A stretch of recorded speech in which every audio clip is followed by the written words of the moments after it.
Olá, irmãos, eu sou o pastor Gustavo, pastor da Igreja Presbiteriana do Brasil, e hoje sirvo com a minha família na Albânia. Somos missionários transculturais ligados à Igreja Presbiteriana do Brasil e à Agência Presbiteriana de Missões Transculturais.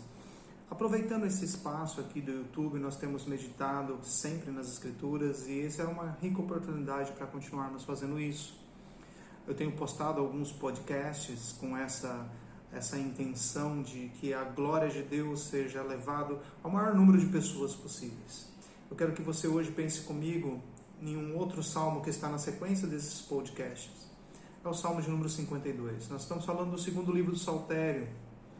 E aqui nós temos uma perspectiva dentro do versículo de número 8, versículo de número 9, onde o salmista se apresenta diante de Deus sendo um contraponto daquilo que ele observa nos homens poderosos da terra.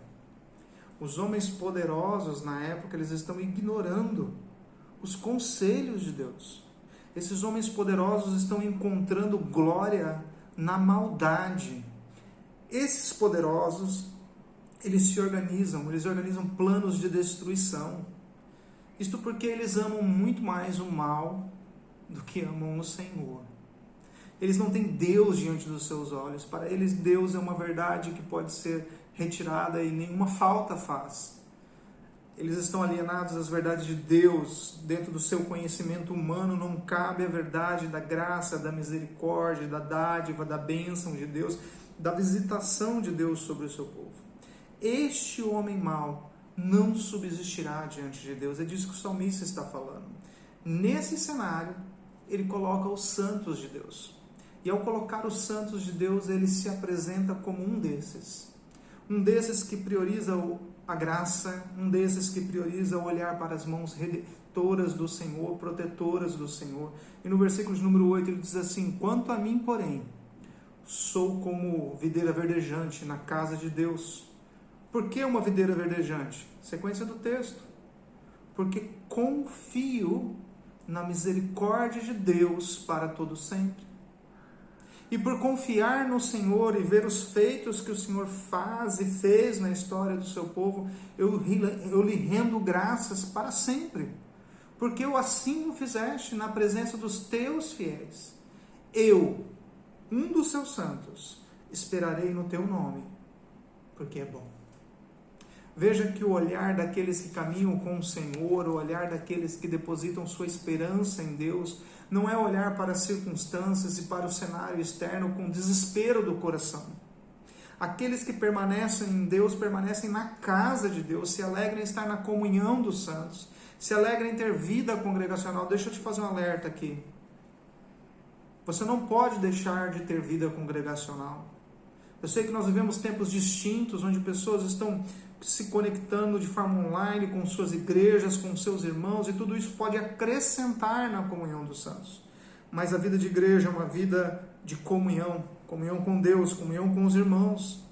Nós somos chamados por Deus e conduzidos por Ele. Veja, quando o salmista diz que nós somos conduzidos por Deus, ele está dizendo assim: olha, todos os nossos dias, todos os nossos feitos, o nosso deitar, o nosso levantar, o nosso pensar, tudo é conduzido para a glória de Deus. Por isso nós podemos olhar firmemente para as misericórdias de Deus e entender que as misericórdias de Deus são derramadas sobre nós, e porque Ele é rico em misericórdia, nós podemos permanecer na presença dEle. Não permanecemos na presença de Deus por causa da nossa bondade humana, porque nos vemos como realmente somos. Somos pecadores. Os santos do Senhor são diferentes dos homens poderosos da terra. Primeiro, porque eles cultuam a Deus. Segundo, porque eles não se alegram com a arrogância nem na confiança da abundância dos seus próprios bens. Os santos do Senhor adentram o santuário do Altíssimo com louvor, graça e glória, sabendo que só nele eles podem esperar. É de Deus que vem a nossa redenção. É um olhar na perspectiva do alto, olhar para as mãos protetoras de Deus e entender que esse homem sem Deus, esse homem poderoso, ele tira do seu coração a sua própria maldade. Ele externa a sua própria podridão. Não deve ser motivo para nós de espanto ao ver o mundo andar dessa forma. porque é assim que o coração podre, devasso, longe de Deus caminha. Deus nunca perde o controle. Ele tem o governo sobre todas as coisas. Ele arranca poderosos, ele coloca poderosos. Ele tem o poder temporal de constituir todas as coisas para a glória dele. Nós devemos enxergar que esses homens colocados em funções de governo, homens poderosos, homens ricos, homens abastados, eles se enchem de vaidade porque o coração deles persegue essa vaidade. E aí, fruto dessa vaidade, eles trazem sobre si a destruição. Destruição, em primeiro lugar, eles se afastam do culto, eles não permanecem num ambiente onde Deus está e onde Deus é o centro, porque eles, cheios de vaidade, querem ser o centro. Ele destrói os princípios, eles buscam ir contra os princípios de vida que rege a vida cristã, uma vida de servo de Deus, porque eles não se alegram em servir a ninguém a não ser a si mesmo. Eles destroem aqueles que pensam diferente deles, porque eles querem colocar, implementar uma visão de mundo, onde o homem é o centro, onde ele governa sobre si mesmo, e nós somos a voz de Deus nessa geração, seguindo a sua palavra e proclamando, ele reina e nós somos os seus servos, somos conduzidos por um Deus poderoso e não por um homem poderoso, somos conduzidos pelo poder de Deus e não pela força humana. Veja o que o salmista está fazendo, esse balanço entre confiar na riqueza, no poder e na vaidade, ou de confiar nas misericórdias de Deus, onde eu não tenho mérito. Deus é o meu guia, Deus é o meu guarda, Deus é o meu defensor. Em meio ao caos, sempre haverá para os santos aquele Deus preservador. E sempre haverá no caos santos que Deus preserva. São os vasos usados por Deus em tempo de crise para levar mensagens do Evangelho transformadora. Veja que os santos em período de caos, eles não se desesperam, mas eles vão adorar a Deus. O centro da atitude dos santos, diferente da atitude dos poderosos, não é de se gloriar em si mesmo, mas de render glória. É de se prostrar diante de Deus. Eles possuem uma visão bíblica e eles não negociam a sua fé. A fé em um Deus verdadeiro é depositada nesse Deus e não na vaidade do coração humano. Esses santos de Deus, eles são gratos a Deus porque entendem que eles possuem essa fé, porque Deus deu essa fé a eles.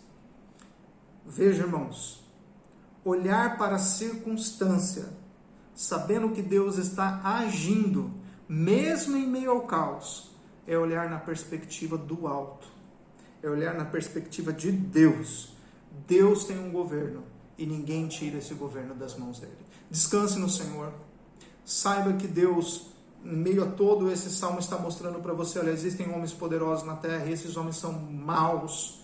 Esses homens praticam coisas de destruição, elementos de vanglória, elementos que externam toda a maldade do seu coração. Mas de outro lado, existe um grupo que não tem força em si mesmo, não tem força para se gloriar, porque o que eles têm vem da mão benevolente de Deus, graciosa de Deus e misericordiosa de Deus.